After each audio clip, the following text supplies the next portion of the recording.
even the most unobservant among us, that America is now in a moral, spiritual free fall. If God has ever blessed America, and I think he has, then we as a nation, as a people, appear to be going out of our way to make sure that he discontinues that blessing. We presently are living in a nation of camouflage Christians, a nation that claims to be under Christ's influence, yet who is a world leader in pornography, in the manufacture and sale of weapons, and we're certainly somewhere in the top 10 in aborting our babies. And as a nation, we appear to be concentrating most of our efforts on expanding the national influence of sexual deviance. And while all this is going on, we ask ourselves, we're all the church leaders, what can they possibly be thinking? Why is no one protesting the moral disintegration of our country? Why do we keep electing and re-electing leaders who apparently have no personal knowledge of Jesus Christ? Why, we ask ourselves. And the answer is actually just pretty simple and clear-cut. Satan is the ruler of our world. Jesus told us this. And right now, this particular time in history, he's having his way with America. One of the major reasons these massive changes are occurring has to do with the disappearance of God's influence from the public view. And this disappearance is directly connected to the disappearance of Christians. You and I, from the public view. We've gone incognito. We now work undercover. And our unwillingness to represent God in America 2018 has led to a national disinterest in our Creator. Simply put, a large portion of Christians no longer take part in any church activities. They're not concerned with eternal life. They're not concerned with salvation, how to obtain salvation. They are only looking as far as today. They don't worry about tomorrow. You look around, if you look in churches today, how many young people are not in church? They're not interested. They're no longer interested, no matter what we think. Our children look at us. They see what's important in our lives. And for the most part, these things, same things become important in their lives as they grow older. We all understand young people rebel from time to time. We did. And let's not kid ourselves. They always remember what was important to their families during their formative years. Young people usually look back and act confused. But actually, they're pretty observant. They know what's happening.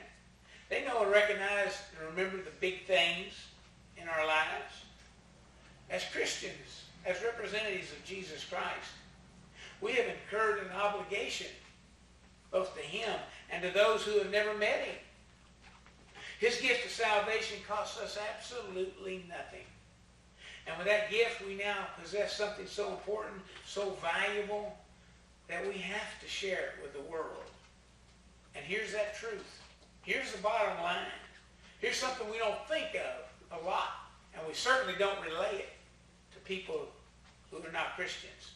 Those in our world who have never been spiritually reborn will spend eternity in the lake of fire with the devil and his angels. That's the simple truth of it. We've kind of gotten out of the habit of discussing lake of fire and hell. But trust me, it's in the future of each and every person who's not known Jesus Christ personally. Amen. And while we tippy-toe around, while we try to be more politically correct in our church activities, while we refuse to acknowledge the sacrifice of Christ and the impact that his sacrifice has on our eternal future, untold numbers of our fellow humans are dying. And when they die in that natural state, they're lost for eternity. They're in hell. They'll never get out of hell. There are no do-overs. Our life is a one-shot deal. When we die, we will have run out of opportunities for eternal life with Jesus Christ. So knowing all that, why do we still hesitate to step up and represent him? Why do we hesitate to be identified with Jesus? I mean, he tells us loud and clear, without any possible chances of being misquoted, that everybody who belongs to him must be clearly identifiable to the world. People have to know we're Christians. Or they don't have to listen to us. They don't have to like us. None of that. But we have to be clearly identifiable to the world as belonging to Jesus Christ. And when we are not clearly identifiable, then we become pretty much worthless. Pretty much worthless, both to the Christ and to the lost people around us. Amen. And as his representatives, we are to meet his expectations. He tells us his expectations. It's not a secret. Here's what Jesus says about us. Here's what we're to be. Turn with me to Matthew chapter 5. Matthew chapter 5. We'll skip around this chapter just a little bit. Matthew chapter 5, we'll start in verse 13. You're the salt of the earth. But if the salt has become tasteless, how can it be made salty again?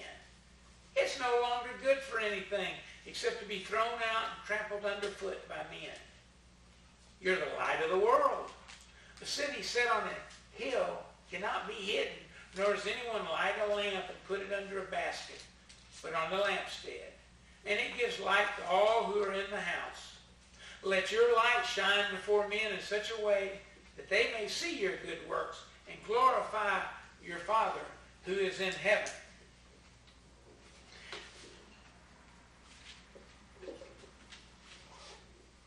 Christ gives us a summary of our expected functions in this world. And these functions can be summarized in one word. Influence. Influence. We are to exert influence for Jesus Christ. As Christians functioning in a non-Christian environment, we can still impact our world for Jesus, whether we realize it or not. I like to quote this guy. His name's Elihu Barrett, kind of a peculiar name. He was an American pacifist in the 19th century.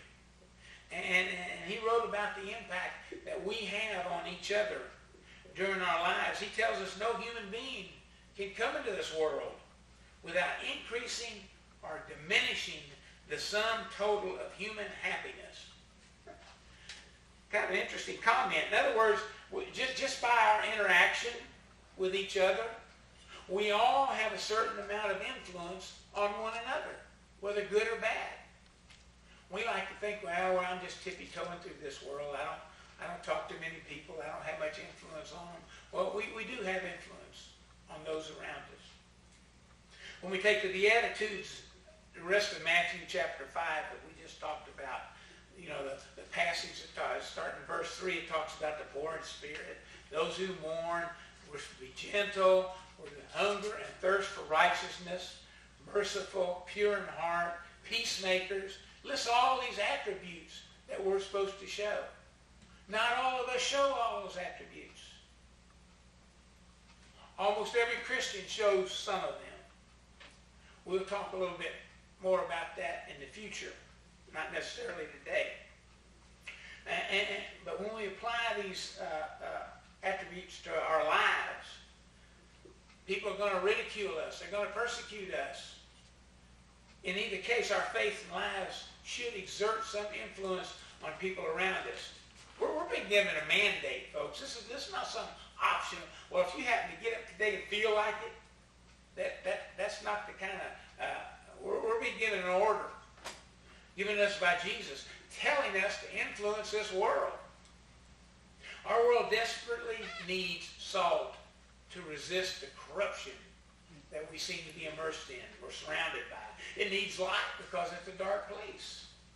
From Scripture we find that nothing's really changed. The world is corrupt and decayed, and every day it's getting darker. Evil men and impostors will proceed from bad to worse, deceiving and being deceived. Paul tells us in 2 Timothy chapter 3, verse 13. So this is nothing new. We look around some of the activities we see in our world, we think, wow, the world's getting worse every day. Could be, but it's nothing new. Paul noticed it, and he wrote about it. And since our world has no foundational goodness to build on, and since we have no shortage of camouflage Christians today, then we need not look for any improvement. It becomes clear that things are only going to get worse in the future.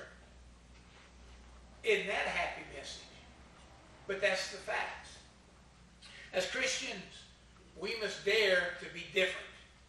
And we must not hesitate to allow the world to notice that difference. Sin.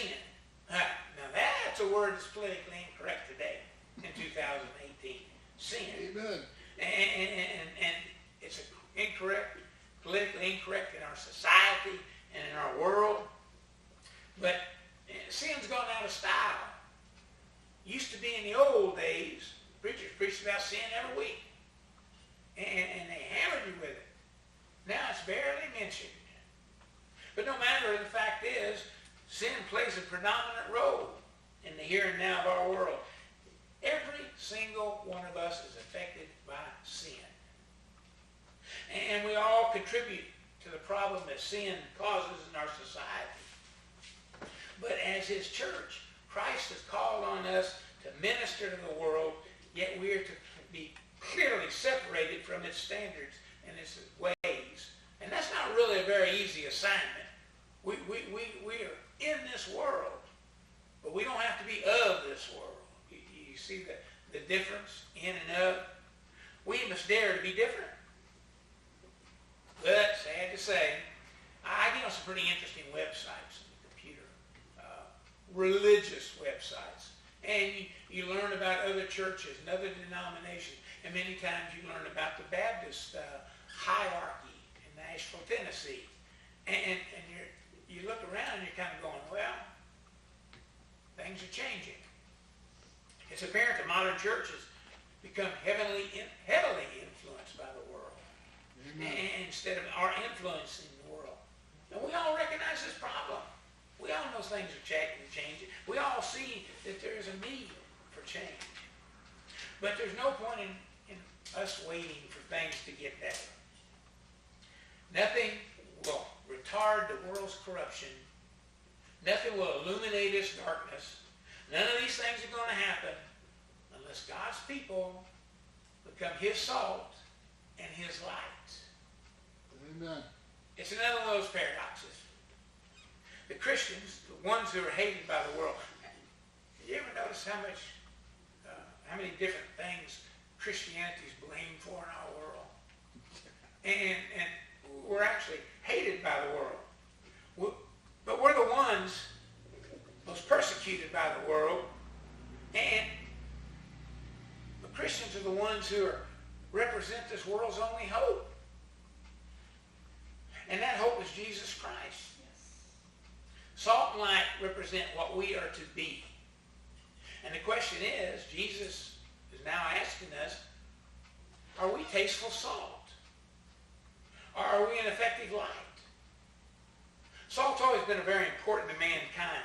So important, so valuable that in fact, at one time, Roman soldiers were paid their wages of salt.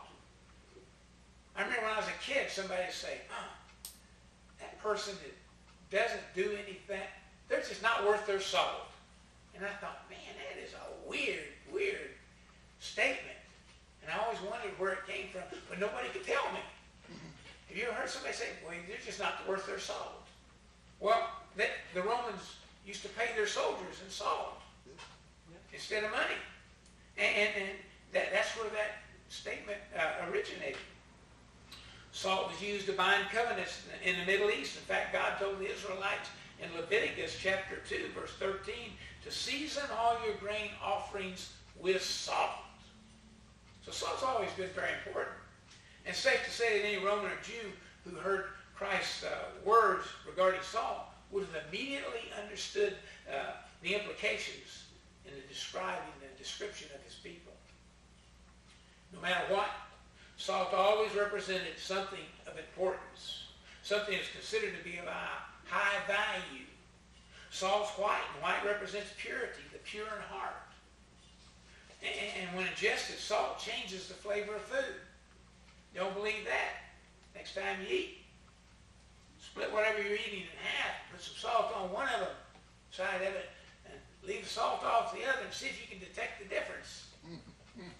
I can almost promise you will detect the difference. And think how boring and tasteless the world would be without the contribution of Christ's salt, the Christian. When we do our job, we change the flavor of the world. Ned, I live in Brackettville, Texas. I don't have any impact on anything. When we do our job as a salt, Christ's salt, we change the flavor of this world. But yet, the natural world doesn't see this. It doesn't see us as being flavorful.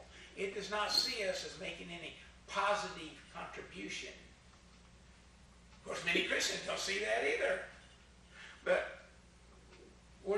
many Christians are not Christ's salt and not Christ's light. Oliver Wendell Holmes, Sr., the father of the Supreme Court judge that we all know about, he reportedly stated instead of being a doctor and a poet and a writer, that he would have entered the ministry. He would have been a preacher. If only certain clergy he knew had not looked and acted like undertakers.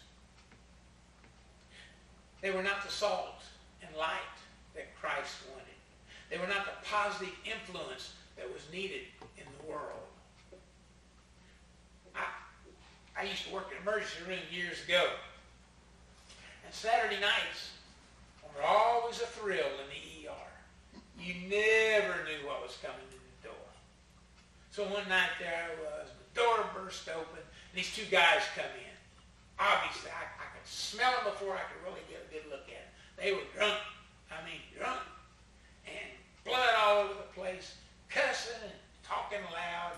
And I thought, oh, this is going to be fun. Come to find out they'd gotten a bar fight. And during that altercation, one of them got struck in the head by an unknown object. And any of you had a laceration on the head, you bleed a lot. Amen. And it's got some superficial vessels. They're near the surface. So any kind of cut on your head, you bleed. And this guy bled and bled. And they couldn't get the bleeding stopped. And his friend remembered hearing that salt would stop the bleeding. Yeah, he did. He did. I looked at the head, and there was kind of a pile of brownish material on the head, top of the head. And I found out that they poured a fairly substantial amount of salt into the wound. Sure enough, the bleeding stopped. It did stop. Nope. And the pain started. Any of you ever had salt on a wound? I mean, it stings when it's placed on a wound. Yeah. And then use that salt for a purpose for which it was not intended. And this salt on the wound idea may very well be Christ's intent in this passage. Perhaps we, as his people, by our presence and our words, perhaps we are to stain the world.